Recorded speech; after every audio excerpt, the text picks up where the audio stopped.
Hello, welcome to Bits in Biology. My name's Liz, and in this video I'm going to talk about games that I played in the month of May 2024. In May, I had 78 plays of 30 different games. 7 of those games were new to me, and 9 of the 30 games were relevant to the channel. So as usual, I'll start out with the top 10 of all of the games that I played, and then we'll move on to talk about the channel relevant games, and then I have a few other things to talk about.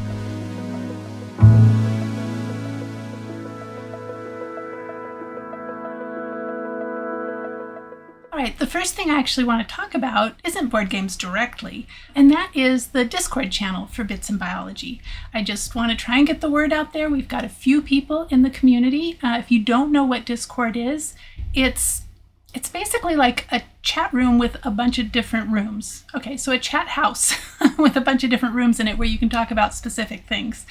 It's divided into topical channels, and in contrast to things like Facebook and Instagram, the whole platform isn't open to everybody. It's community-based. So each Discord server is its own community, and so we have one for Bits in Biology. Anyway, it's free. It's really easy to get signed up. You can either click on the link to the Bits in Biology Discord channel and follow the instructions that way. I'll also provide a link to how to get started in the description below. All right, let's get started with the top 10 games I played in May. Coming in at number 10, we have Cat Lady. This is a card game with open drafting and set collection. Really cute, adorable art where you are collecting cats and having to feed them and having toys for them and costumes. I'm not sure about costumes for cats, but sure. Anyway, it's, like I said, open drafting and set collection, 2 mechanisms that I really like. It was designed by Josh Wood and published by AEG in 2017. Plays 2 to 4 players in about 15 to 30 minutes, so it's a pretty quick game. It has a weight rating on BGG of 1.39, an average rating on the 10-point scale on BGG of a 7. My rating of it is an 8.3. And next up at number 9 is Welcome to Your Perfect Home. That last part often gets left off. This is a flip and write family game designed by Benoit Turpin and published by Blue Cocker Games. It's basically an unlimited number of players, but you do have to be mindful of the bonuses because whoever gets to a bonus first gets the most points and everybody else gets a lesser amount of points. Plays in about 25 minutes. Has a weight on Board Game Geek of 1.84, an average rating of 7.5, and my rating is an 8.4. Number 8 is one of my very favorite card games, and that is Parade. This is a card game with an Alice in Wonderland theme that has hand management and set collection, designed by Naoki Hama and published by Z-Man Games in 2007. Has a weight on Board Game Geek of 1.46, an average rating of 7, and my rating is an 8.5. And this is a great game to play with people who don't usually play board games, because card games are sort of familiar. And this one's really easy to teach. The rules are very straightforward, but definitely it's a little bit thinky. You're basically laying down cards to add to a parade. So you lay down one card at a time. And in that parade of cards, that line of cards, you will take every card that is the same color as the card that you laid down or the same number or lower. The trick is whatever number you have, like say I lay down a 4, I would count 4 cards in, 1, 2, 3, 4, and those cards are safe. Right? It's only the cards after that I have to consider on whether or not I have to take and add to my collection in front of me on the table. And the goal is to get the lowest points for this game. Really a lot of fun. So 7, 6, 5, and 4 are all channel relevant games. So I'll just name them off and then we'll talk about them when I talk about the channel relevant games. 7 was Cascadia, which I rate a 9. Number 6 was AQUA, Biodiversity in the Oceans, which I rate a 9.1. At number 5, we have Harmonies, which was a new game to me. I rate this a 9.2. And then at number 4, we have Wingspan, which is rated a 9.25. I think I've explained this before. I've started carrying out the decimals to 2 places so that I can position these games in these top 10 lists. So anyway, that was Wingspan. So we'll talk about those 4, Cascadia, AQUA, Harmonies, and Wingspan when I talk about the channel relevant games. Coming in at number 3 was another new game to me, and that is Cacao. This is a family tile placement, worker placement, hand management game. And I say tile placement / worker placement because your workers are on the tiles that you're placing. It's quite a clever game, and it was actually one of my grail games for a long time, based primarily on the enthusiasm of a lot of content creators on YouTube who have tastes very similar to mine. And so I've been wanting to play it for a long time. I finally found a copy of it on Board Game Geek in the marketplace and picked it up that way. This one is designed by one of my favorite designers, and that is Phil Walker Harding, published by Z-Man Games in 2015, and it is out of print, so the only way you're going to find it is on the secondhand market. Plays 2 to 4 players in about 45 minutes. Really fun game. Has a weight on BGG of 1.82, so definitely in the family level of games. Average rating on Board Game Geek of a 7.1, but I actually rated it a 9.4 so far. At number 2, one of my very favorite games, and one that was featured on the channel quite recently, and that is Darwin's Journey. So I'll talk about that with the channel relevant games. And at number 1, and really you could interchange number 1 and number 2. It probably depends on what day you ask me. But number 1 is A Feast for Odin. So we played that a few times last month. This is a strategy, worker placement, tile placement game designed by Uwe Rosenberg and published by Fierland Spiel in 2016. Plays 1 to 4 players in 30 to 120 minutes, basically 30 minutes per player. And has a weight on Board Game Geek quite a bit higher than the ones I've mentioned so far. It's a 3.86. This is on a 1 to 5 scale. The average rating on Board Game Geek is an 8.2. This is a favorite of a lot of people. And I rated a 10. Does it mean it's perfect? No, of course not. But I don't have any complaints about it. In A Feast for Odin, you are placing workers to take one of, I don't even know how many actions you have to choose from. It's a lot. But you usually kind of veer off in one particular track. And you start out with a player board that has a bunch of negatives on it, and you are placing tiles to cover up those negatives. And every round, of course, since it's an Uwe Rosenberg game, you have to feed your Vikings. And so you not only have to collect tiles to lay on your board and cover up those negative points, but you also have to collect tiles of food to feed to your Vikings. A really fun game. I love Feast for Odin. I love it. Multiplayer and solo. I guess multiplayer, I've played it at 2 and 3 players, and we actually introduced it to our son this past month. He just turned 12. Can't believe he's 12. Oh my goodness, they grow up so fast. And he actually really liked it, so that is fantastic. A really fun game, and that's A Feast for Odin. Hopefully you can't tell how much I am sweating up here. It is nearly 100 degrees outside right now, and has been for the past couple of weeks. And it's really hot when I shut the door to this little room that I'm in. Anyway, all right, honorable mention. These are games that probably would never make it into the top 10 list, but that I really enjoyed. One of them was new to me last month, and it's a Phil Walker Harding game, actually designed by 2 of my favorite designers, and that is Matthew Dunstan and Phil Walker Harding. Matthew Dunstan also designed Waypoints and Voyages and Aquamarine, and I know at least a couple of others that I'm not recalling off the top of my head. Phil Walker Harding, of course, is well known for designing family weight, very good family weight games, and the game is My Shelfie. It's an abstract strategy game of pattern building, set collection, and open drafting. It's quite clever, and it got me thinking about what makes a good game, what makes a game good. And to me, one of the things that makes a game good is a game that you can play with people who are new to the hobby or maybe don't normally play board games, and also as a seasoned gamer, enjoy that game as well. And My Shelfie and many of Phil Walker Harding's games fit that bill perfectly. This was published by Cranio Creations in 2022. Plays 2 to 4 players in about 30 minutes. That sounds about right. My rating of it is a 7.8. Didn't make a note of the Board Game Geek rating here. In this game, you are drafting tiles from a central sort of community market and dropping them into this vertical board. So when you place your tiles, they all have to go into the same column, and you're trying to fulfill certain objectives, certain pattern objectives. Another honorable mention is Voyages.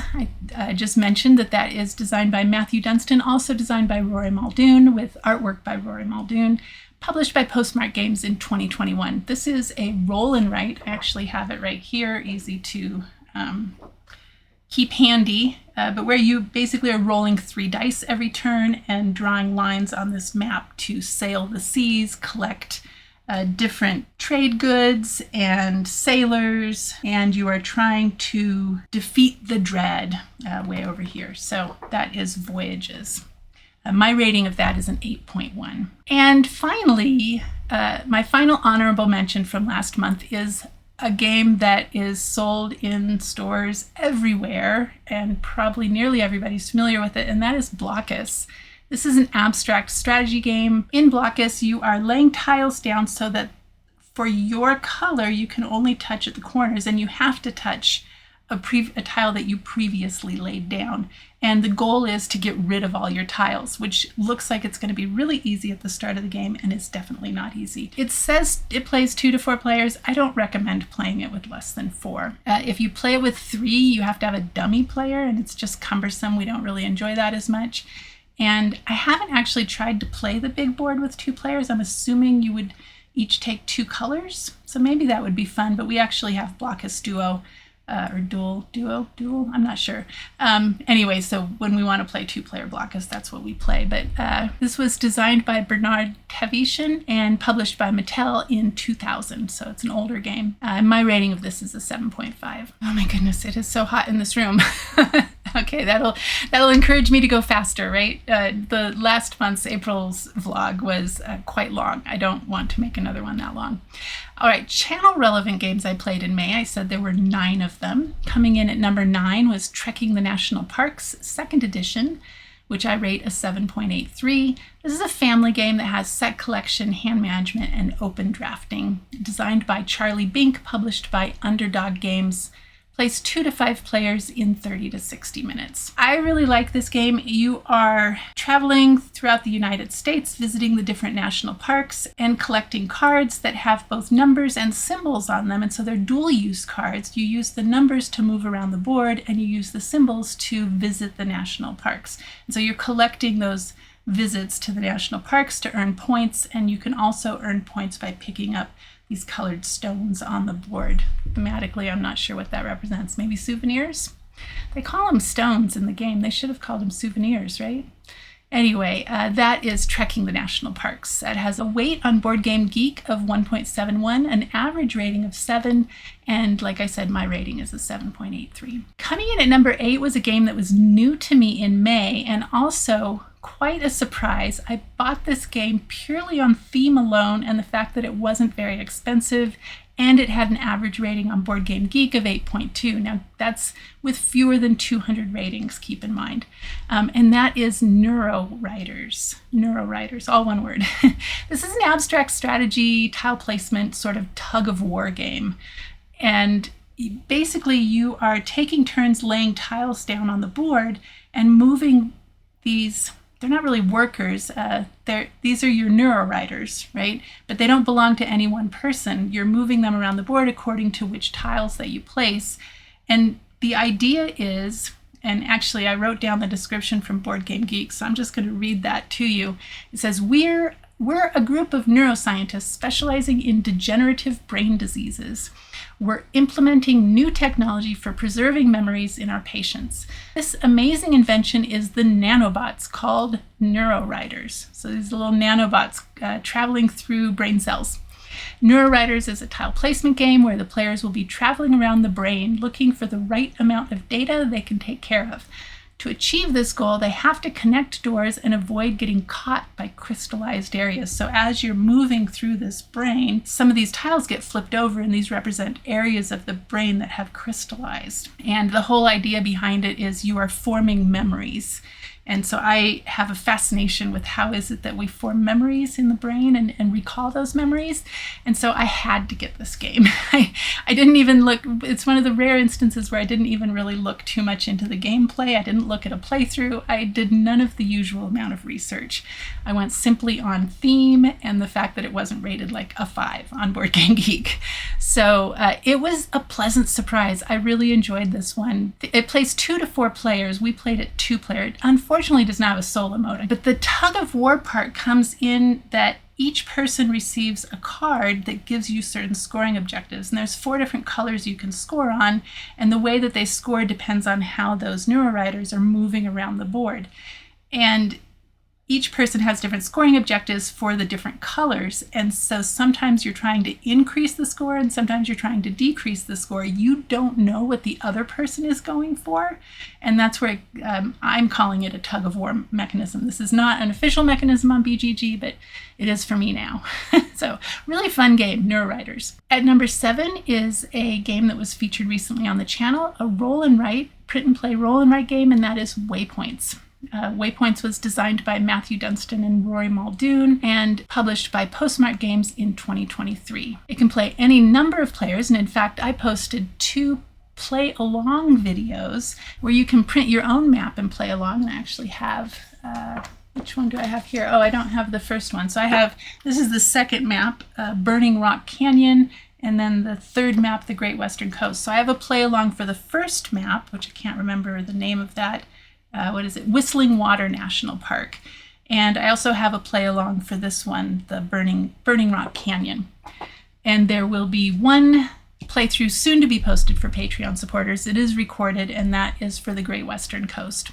I just need to edit that one before I can get it posted. So this plays, like I said, any number of players in 20 to 40 minutes. I usually just play this one solo. I don't think I've played it with my partner yet, but I love playing that one solo. It's so relaxing. I don't know how it does it, but it really captures this feeling of hiking through the wilderness. It's a really fun game. It has a weight on Board Game Geek of 2.14, an average rating of 7.7, and my rating is an 8.15. At number 6 is a game I don't think I've talked about on the channel yet, and that is Micropolis. This is a family game with tile placement and open drafting where you are laying your tiles into a circle, so each tile is a wedge, and you're forming a circle around this central location where you have your ants. And there is a row of tiles that everybody is taking turns drawing from. If you take the first one, it's free. If you want to take the second one, you would have to put an ant on the first one to take the second one, and so on. And you are trying to build ant tunnels, basically, an ant nest. And there's queens and fruit that you're trying to collect. So there's a little bit of set collection built into this. And it's just a really fun game. It's designed by Bruno Cathala and Charles Chevalier. And I made a note here on my little outline that we actually own 11 games by Bruno Cathala. I don't tend to seek him out, but it just turns out we own a lot of his games and we really enjoy them. So I'm just going to list them off because they're all really good. So Micropolis is one of them. Trek 12 Himalaya, which is actually right up here. I might feature it on the channel at some point. King Domino, Queen Domino, Jamaica, Sea Salt and Paper, 5 Tribes, the Gins of Nicala, 7 Wonders Duel, Splendor Duel, and King Domino Duel. He's very famous for his duel games. Anyway, that is Bruno Cathala. So this has 2 designers I mentioned, Bruno Cathala and Charles Chevalier. It was published by Madigo in 2018. I think it's a little harder to come by, but I'm not entirely sure about that. It says on Board Game Geek it plays 2 to 6 players. It says 30 minutes. Honestly, we always play this at 4 players. My mom loves this game. And I think games can be as quick as 15 minutes if you're 4 players who have played it before. You draft your tiles pretty quickly. It's one of our go-to quick games when we need something really fast for our nightly game. The weight on Board Game Geek is 1.76, has an average rating on Board Game Geek of 6.8, which is a little bit lower than I usually go for. Usually my cutoff is 7, but that's not set in stone, obviously. My rating of this one is actually an 8.2. I think it's a fantastic family weight game, and that is Micropolis. At number 5, we have Cascadia. This is a family game with tile placement and open drafting. I have featured it on the channel with a solo playthrough of Scenario 1. So there's a bunch of scenarios that you can work through for the solo games. This was designed by Randy Flynn and published by Flat Out Games. Oh, I didn't put a year on here.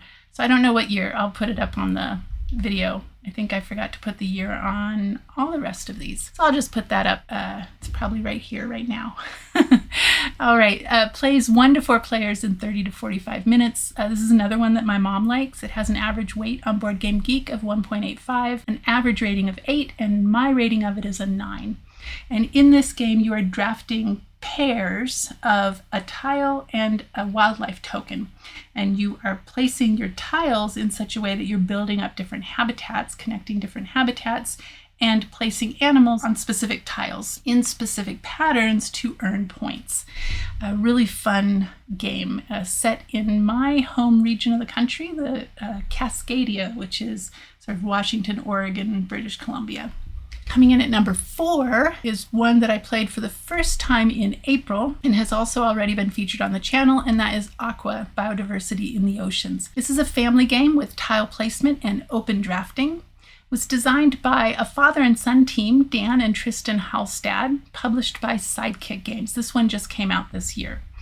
It plays 1 to 4 players in 30 to 45 minutes. This is a tile laying game. A lot of people are comparing it to Cascadia, except it doesn't have... So while you are placing wildlife on top of your tiles and you're using your tiles to form these habitats, it works differently than Cascadia in that the way that you get to place animals into your habitat is by building specific habitats, either building these hex-shaped habitats or whole reefs. And then when you get enough small animals laid down in particular patterns, you can put larger animals on top of those. And so it has a little bit of a three-dimensional aspect to it.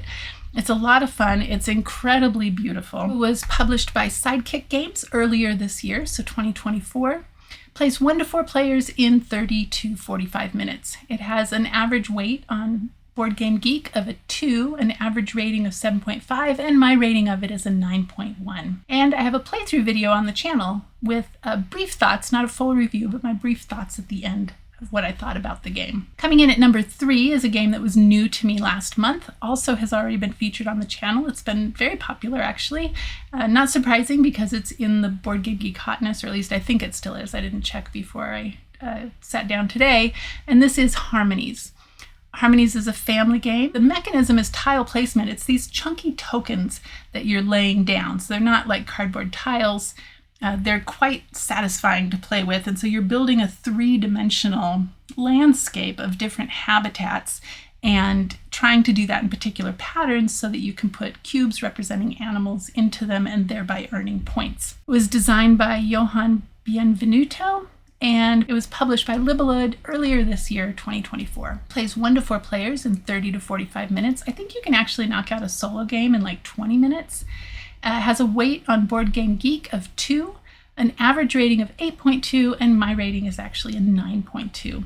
I have 3 videos for Harmonies on the channel: a how to play, a solo playthrough and review, and a solo scenario playthrough. I had a lot of fun with Harmonies. It's actually so far this year my most played game. I have 22 plays of Harmonies, and those were all in May. So that tells you how much I was enjoying it.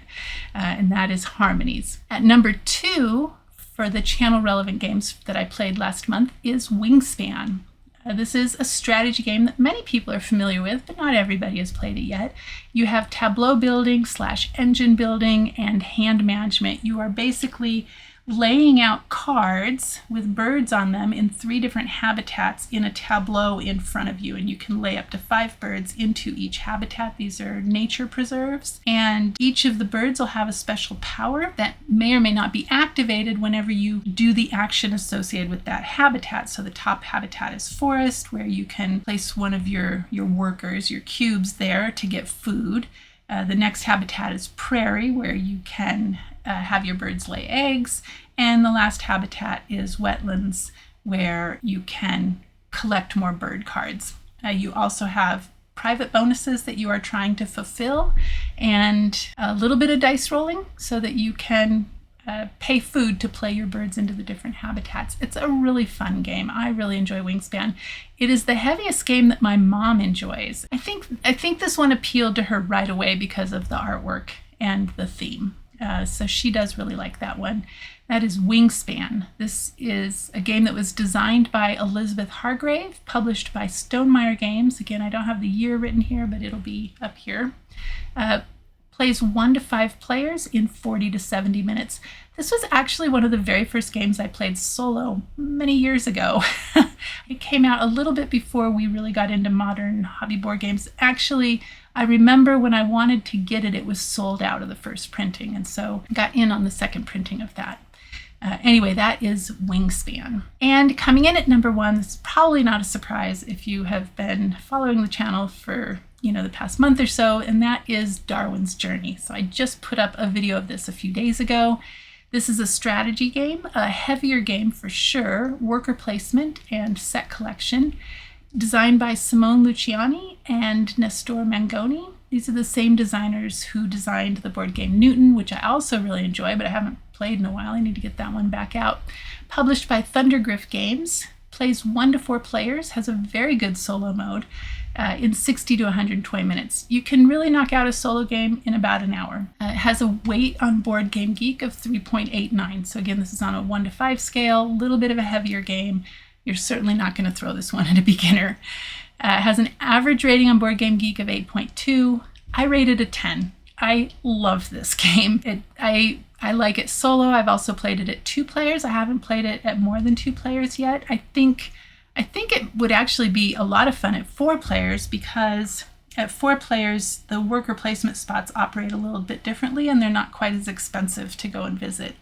When you're playing a solo game or a 2-player game, it's the movement or the locations where you can place your workers without a penalty are a little bit limited. So coins are hard to come by in this game, and so you have to manage those. And you are basically following in the footsteps of Charles Darwin in his journeys through the Galapagos. And there are 2 tracks at the bottom of the board. One, a navigation track where you are navigating your ship and stopping at different islands. And I talked in the video that I just posted a little bit about the history behind what islands Darwin visited and how that may or may not correspond to the map. But there's 3 larger islands that you're visiting in the game, and so there's tracks on each of those that you are moving your explorer up. And then you have 4 workers that you are placing out on the board in different spots. One of those spots will allow you to navigate along that ocean track. Another spot will allow you to move on the islands. Another will let you send letters back home and earn bonuses that way. And there's another main area where you can increase the knowledge of your crew. You can also sell specimens that you have researched, sell those to museums. And there's a few other small actions, a few other special actions that you can do. Really fun game. I love that game. And that was Darwin's Journey, coming in at number 1. So last month in May, the Golden Geek Awards were announced, and I just wanted to, I'm not going to go through all of them, but there were some channel relevant games that won some awards, so I just wanted to make a note of that. Winning Best Expansion was Ark Nova Marine Worlds. I'll probably feature Ark Nova on the channel at some point. This is another one of my very favorite games. Best Print and Play board game, much deserved, is Waypoints. So if you haven't done the play along with that, what are you waiting for? You should go check it out. Play along, post your score down in the comments, or join our Discord and post your score there. Take a picture of your map and post that in the Discord. Anyway, I had a lot of fun making that video, and I really hope that more people will play along with it. And that is Waypoints. The runner-up for Heavy Game of the Year was Darwin's Journey. The winner was Hegemony. And I have not played Hegemony, so I can't really talk much about that. But Darwin's Journey was the runner-up, and so much deserved for Heavy Game of the Year. Medium Game of the Year was Earth, also much deserved. And I played that solo for the first time, it's either March or April, recently, and did a solo playthrough on the channel. That's posted on the channel. And what I found out when I played it solo was I think I actually prefer that game solo. I like it best solo or 2 players, I think. I've only played it once at 4 player, and we played the team mode, and that was a little bit overwhelming with the simultaneous action for me, but it may have also been the fact that we were teaching it to my mom at the time. So that may have been part of that, just the whole teaching while you're trying to work out your strategy and having simultaneous action. It just, phew. But the solo game is excellent, really a lot of fun. So going back to news from the month of May, I played my first game on Board Game Arena. I've actually had an account on Board Game Arena for a long time. And I guess this wasn't my first game on Board Game Arena. It was my first game with other people. The first game I played on Board Game Arena was when they used Can't Stop as the tutorial. I don't know if they're still using that as the tutorial, but that's how I got introduced to Can't Stop, which actually is an excellent game, a fun push-your-luck game. But my first game on BGA with other people was Great Western Trail 2nd Edition. I played it because I have never played Great Western Trail, and I've toyed with the idea of getting it, and I kind of am thinking about getting the New Zealand version, just because I like the theme a little better. But I wanted to see if I liked it, because it's a little bit on the pricier side for me anyway. And so I wanted to play. It was a lot of fun. I really liked it. I did win my first game, but only because I had an excellent teacher. This is a strategy game with deck building, if you want to go down that route, a set collection, and track movement. Basically, you're moving your worker along this track where it branches, and you can go to different places to take specific actions. And at the end of that trail, you're selling cattle in one of the cities that's listed across the board. You get different amounts of points depending on the cattle you sell and where you sell them. And you're also moving a train around a track to earn points that way. So there's a lot of different ways that you can earn points in this game. And it's just a lot of fun. This was designed by Alexander Pfister and published by Eggert Spiel in 2021. The 2nd edition was published in 2021. Plays 1 to 4 players, so I think this would be a fun solo game, and plays in 75 to 150 minutes if you are not playing on Board Game Arena. We did, the first game I played, we actually, via voice chat, played a game that way, but I was learning it, and so that took about 2 hours, I want to say, longer than I expected. And then the second game I played was turn-based, so that took a few days to play out, but that was a lot of fun. I recently also on Board Game Arena played the game Hadara, and had a lot of fun playing that. I walked through the tutorial for Daybreak. So Daybreak is one of these games that appeals to me because of the theme, and so basically about the climate crisis, about global warming, but it's a cooperative game, and my partner is not a big fan of cooperative games, so I tend to shy away from purchasing those, so I have not purchased Daybreak yet. It has gotten an excellent review from a climate scientist on Board Game Geek, and I've been in touch with her. And possibly if I do ever cover this on the channel, I would like to do it in sort of an interview format. And she's game. I asked her if she would be game for coming onto the channel, virtually, and talking about Daybreak that way. But I played through the tutorial, or walked through the tutorial, and we'll actually have to try to play the game sometime soon. So I can't really say anything about it, but it seemed really interesting. I don't include, if you do get on my profile on Board Game Geek, you can see all of the games that I played in May. You can see all the games that I play, all the games in my collection, and what I rate them. I do not count Board Game Arena games in that. I only count physical plays in the games that I've played on Board Game Geek. And that is because Board Game Arena keeps track of the games that I would play on Board Game Arena. I hope to eventually maybe get a group of people together through the Discord who want to play games on Board Game Arena. And we can get a little group of like-minded people who want to play nature-themed or science-themed board games, or any board game really, on Board Game Arena. So that's in the works. Ooh, I don't know if you can hear that, but the air conditioner just clicked on. It's cooled down a few degrees in here. Okay, on to crowdfunding. So one game fulfilled last month, and that was Lands of the Mesozoic. I still haven't gotten around to playing it, but I'm looking forward to it. This is a hand management, open drafting set collection game for 1 to 4 players. Plays in 20 minutes to 2 hours, designed by Ander Guinea. And the reason that I backed this is the designer is actually a lecturer in geosciences at an Australian university. And he's been playing board games since the early 90s. So this combination of scientist and board gamer appeals to me, of course. And I thought, probably this game will be scientifically accurate. He hired an artist to do the artwork, Sergei Krasovsky. I don't know if I'm saying that right. Anyway, he is a Ukrainian paleo artist, an award-winning Ukrainian paleo artist. He actually was awarded the Society of Vertebrate Paleontology's John J. Lanzendorf Paleo Art Prize in 2017. His artwork is phenomenal. So I'm really looking forward to getting that to the table. But I can't really say much more about it because I haven't done that yet. What did I back in May?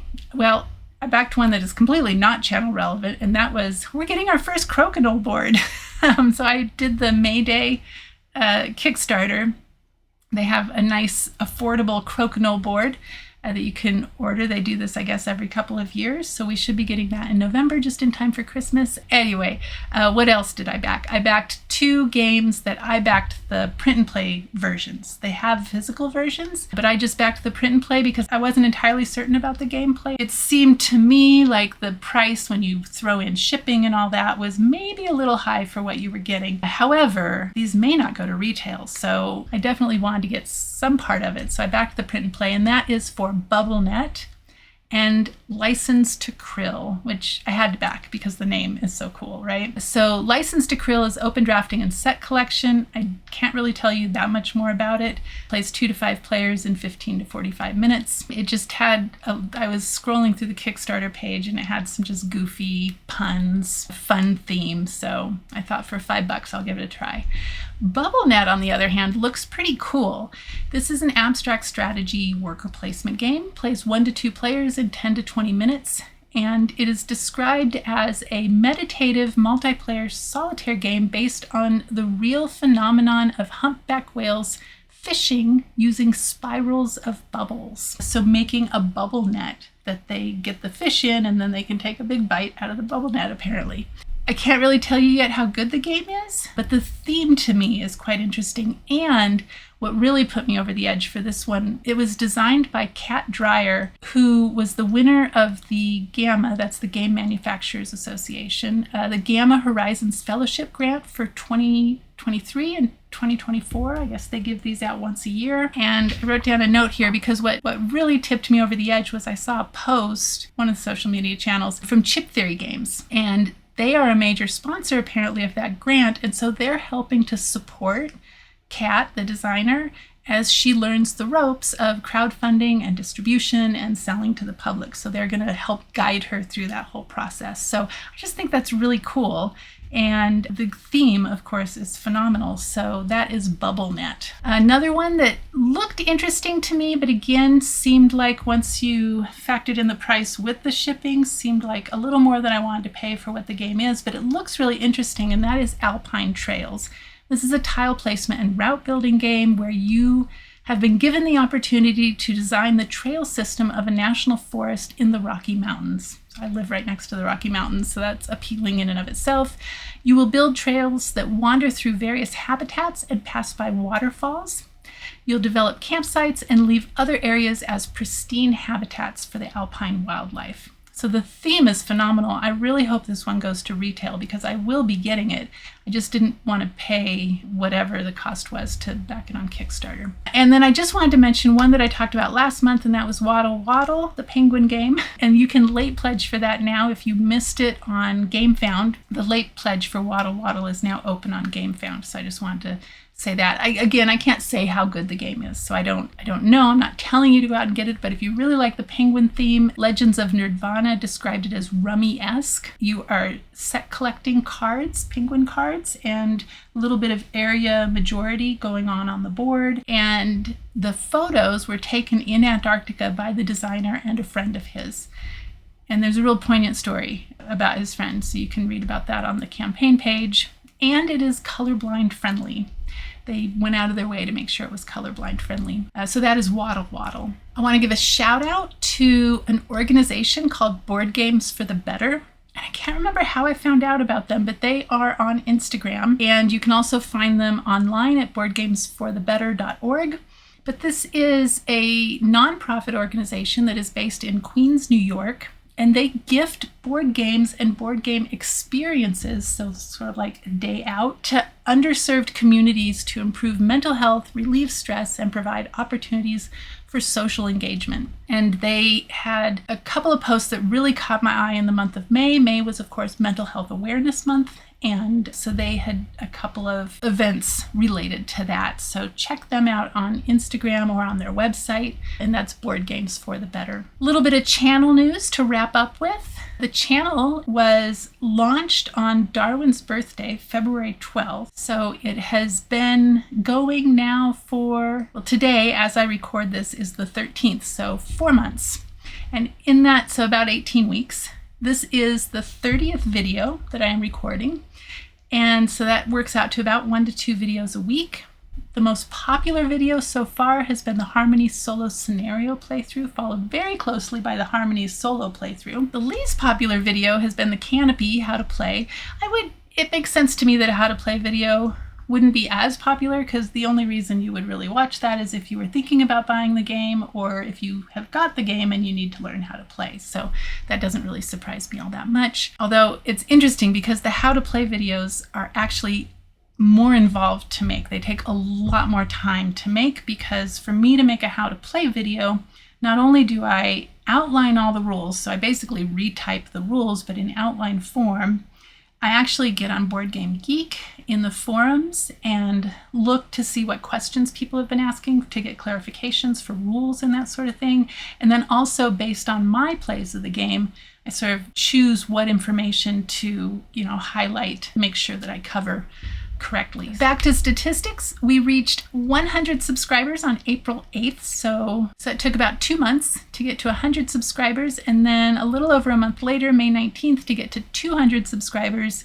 It seems to have stalled out a little bit. As of recording this, we are at 240 subscribers. I would love to get some more, so please spread the word. And if you're watching this and you're not subscribed, please subscribe. It will help me in the future anyway to maybe be able to cover more games, because like I said, I was talking about Daybreak. I would love to cover Daybreak on the channel, but I don't really want to purchase it because this is not a game that is likely to get played a lot in our house, because it's a cooperative game and my partner doesn't really play cooperative games. So I would basically be buying the game only to play solo, which is fine. I'm okay with that, but I need to make sure that it's a game that I would play, enough to justify it anyway. But if I can get enough subscribers, I think the minimum threshold is like 500 subscribers for a game publisher to even look at your channel to send review copies. That would be phenomenal.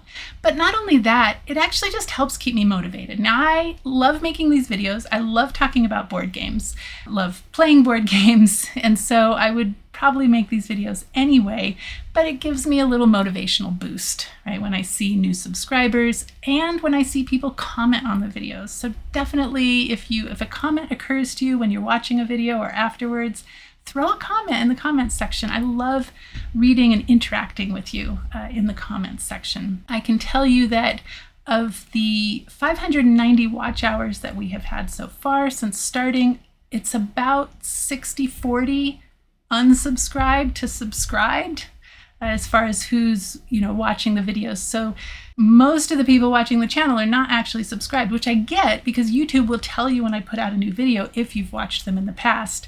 But it would really help me out if you would just click that little subscribe button. I can say that 25% of the views come from the United States, but I don't know anything past that because apparently there's not enough data to break it down any further than that. So I want to know where you all are from, because if only a quarter of my audience is from the United States, I'd love to know what countries you live in. So let me know down in the comments what country you live in. Anyway, those are all the channel statistics that I wanted to talk about. Coming soon, the next video that I'm going to record is a mid-year board game tag. So Rolling Reggie, if you haven't checked out his YouTube channel, I'll put a link down in the description. He makes awesome videos. He tends to favor nature-themed games, especially bird-themed games. He loves bird-themed games, but he does cover a wide variety of games. So I think he's done a video on Magic the Gathering. I know he was in a recent video, he was talking about how he recently played Dune and really liked that. I don't think he's covered it yet on the channel, but anyway, he makes awesome videos. You should definitely check him out. But what he did was a sort of mid-year board game tag where he answered 8 questions. Favorite game, and this is just for games from January 1st of this year. Favorite game, most played game, biggest surprise, best production value / best art, best introductory board game that you could play with non-gamers, a game I most want to get off my shelf of opportunity, new to me games older than 3 to 10 years, and my personal favorite video from my channel. So those are all questions I'm going to be asking. Rolling Reggie tagged me and 7 other people in that video to get us to post a similar video. And then I just need to choose some other creators to tag. So that's that. So that'll be coming next, the mid-year board game tag. And then it's just sort of the usual list of games that are to be coming soon. I don't know which one I'm going to do next. I am choosing from the Fox Experiment, AQUA, Botany, Search for Lost Species, which I really want to get to the table, Lands of the Mesozoic, Weather Machine, and Trailblazer, the John Muir Trail. Those are probably the ones I'm choosing from. I really want to get the Fox Experiment to the table, but AQUA seems to be calling my name. I feel bad that I haven't gotten Botany to the table because that fulfilled a couple months ago. And Lands of the Mesozoic, of course, just arrived. Weather Machine is one of my favorite games right here, heavier game. I'd love to play that. Plus, Vital Lacerda actually commented on my channel a couple months ago, and that was just that, I was tickled pink about that. So now I really have to cover Weather Machine. Anyway, if any of those are something you are thinking about buying and you want to know more about it, or you have it, you haven't learned how to play it yet, or you just want to see it covered, let me know down in the comments. I love reading your comments. Please comment. Let's see how many comments we can get on this video. Anyway, that is all I have for you for this video, for the May vlog. Hopefully you enjoyed that, and I will see you in the next one. Bye.